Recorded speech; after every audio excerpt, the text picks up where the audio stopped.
If it's mountain rarities you're after, you should come to see the Volcano Rabbits of Mexico.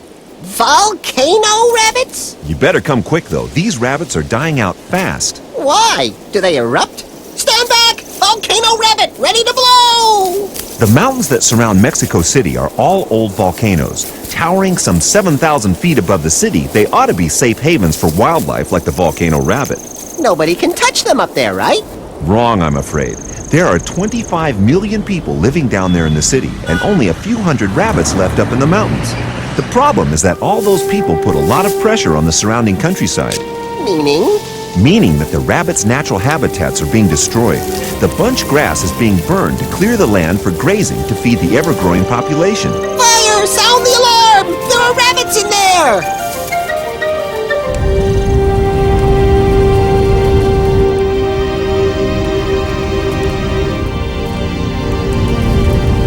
The volcano rabbit is the most ancient rabbit species on Earth.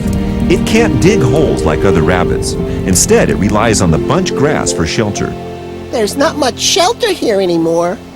Although the ground has been burned, it doesn't take long for new green shoots to sprout up. This means excellent grazing for cattle and sheep, but sadly, it could be the end of the line for an ancient species of rabbit. What a waste. Well, listen to this. Up in the Himalayas, there lives one of nature's most beautiful and noble creatures. Why, thank you. I'm talking about the snow leopard. That is a nice coat she's got there. The coat's been its undoing. It's so wonderful that it's prized by hunters and fur wearers alike. How dare they! Very little is known about wild snow leopards because they live in such remote mountain areas and are very shy. We do know the wild population is in decline, which is why breeding programs in zoos like this one are so important. As well as keeping the leopard numbers up, zoos help us to learn about the animal so we can protect them properly in the wild. I used to think zoos were all about hot dogs and popcorn, but they're actually lifesavers.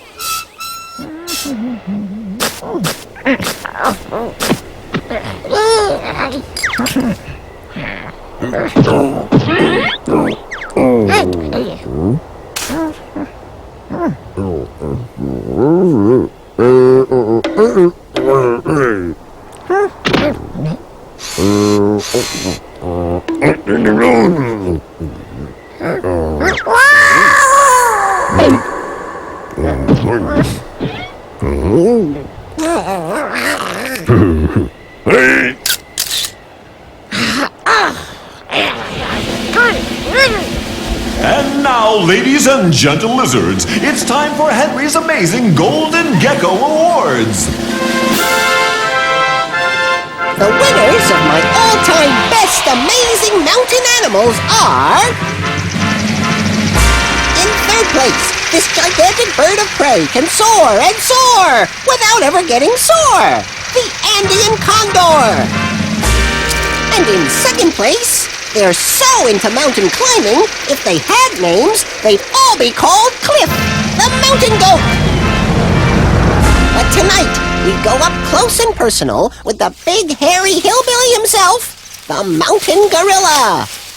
Coming to us direct from the mountainous Virunga National Park, right smack dab in the center of Africa.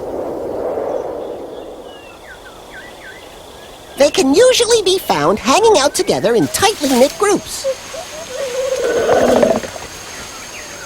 They like playing a lot, especially the young, but the one pastime that they all enjoy is giving each other a really good grooming.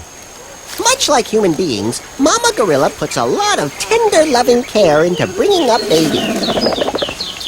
Big Daddy Silverback is a real sweetie, too, but he can sure act tough when he needs to. These big boys of the jungle can weigh in at up to 300 kilograms and can snap a tree with a single hand. Gorillas love a tasty meal at the salad bar, and except for a few ants and termites, they tend to steer clear of the meat dishes. With an appetite like that, they have to cover a lot of ground to find all the food they need. This endless quest for the next meal sometimes brings them into direct contact with humans. Farmers have found crops like bananas grow well here. And gorillas have found that bananas taste great. Gorillas are profoundly intelligent, and they inspire awe in almost everyone who meets them. And so, with the utmost admiration and respect, this golden gecko is yours. Oh boy, oh boy, boy, boy, oh boy, oh boy. Henry, calm down. Easy for you to say. You're a pink dinosaur with yellow spots. Look at me. I'm turning into a big chocolate donut. I can't bear it. I've got trees in my ears. You have not. You're just seeing things. You've got altitude sickness. Vive la France! Vive l'empereur! Was ist this altitude sickness? The air is so thin up here, there's not much oxygen in it. If you climb too quickly, you can start to feel ill, even a little bit crazy. You don't think I'm acting kind of funny, do you? Do ya? I've got a Yeti to catch! Gangway! Well, I guess some animals are better at dealing with high altitudes than others. My point exactly! Woohoo! We can't all be like the South American hill star. Hill star?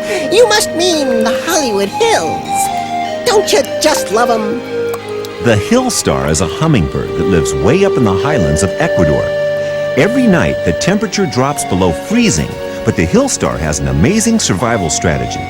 It can slow its body systems way down, just enough to stay alive. But once the sun rises, it's up and at 'em, bathing in fresh meltwater. If that doesn't wake you up, nothing will. And then what? It must be breakfast time! For birds, any time is the right time for a meal.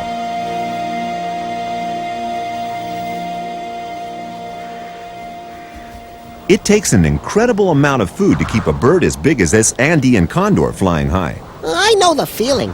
I get so hungry sometimes I could eat a horse. Same with the condor. And that's exactly what this one's going to eat. A dead horse, that is. Stop! That's just an expression. Condors and vultures are scavengers. They feed on dead animals called carrion. Well, then I guess he can carry on in that case. Other scavengers join the condors at the carcass, which will feed them all for many days.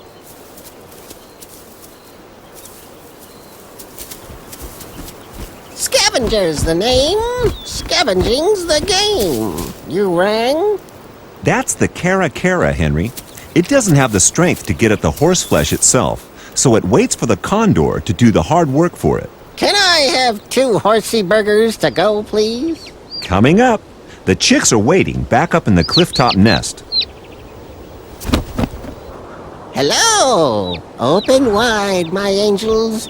Daddy's got a special treat for you. Thanks, Dad. That smells disgusting. Just the way we like it. Hush now, my darlings. We don't want the neighbors to get jealous. Speaking of neighbors, who should be building a nest right below the cara but our old friend, the hill star? It takes a lot of searching to collect all the materials it needs. Here, it's actually taking some of the sheep's wool straight out of the cara's nest. It didn't seem to care. It's not a big deal. The hill star only takes a little. And if she's smart, she can knit herself a sweater for the cold nights ahead.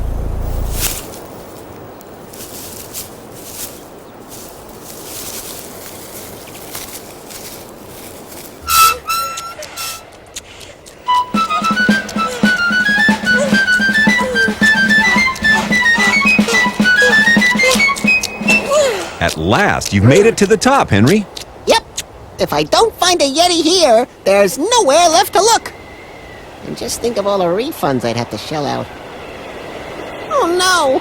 I can't see a thing! This is abominable snow, man! I can't move! Hang in there, Henry. I'll get help. What's that? Is that you? Ah! The Yeti! Coming to get me! Help! Relax, Henry. It's the St. Bernard. I told you I was going to get help. Thank you, thank you, thank you. Maybe I didn't meet the Yeti, but who knew I'd make an amazing mountain animal out of one of my own customers? Right, Henry.